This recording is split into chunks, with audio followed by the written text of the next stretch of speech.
Let's start by familiarizing ourselves with one of the most popular large language models, LLMs, available, OpenAI's ChatGPT.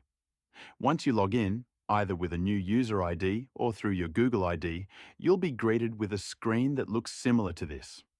Let's take a moment to get a quick lay of the land so you can navigate this interface effectively. URL address. If you see this URL, you're on the right site. Ensure you're at the correct web address, especially if you're using ChatGPT for the first time. Model selection.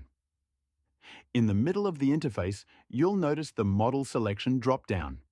The default model is set to ChatGPT 4.0, which is the most advanced version currently available. I recommend keeping it on this default setting to ensure you're using the most up-to-date and capable version of ChatGPT. We'll delve into other models later in the course, but for now, ChatGPT 4.0 will serve all your needs. Previous chats. On the left side, you'll see a list of all your previous chats or conversations with ChatGPT. This is handy if you want to revisit any past discussions.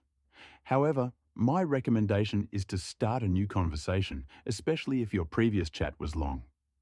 This is because ChatGPT has something called memory, and with very long conversations, the response time may slow down. Starting fresh can help maintain quicker interactions.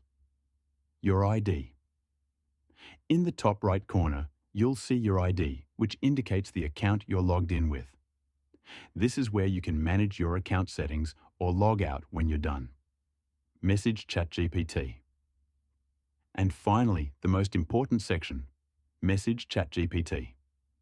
This is where you'll type in your questions or prompts. Simply ask the question you want to ask, and ChatGPT will provide a response based on the context and information you give it.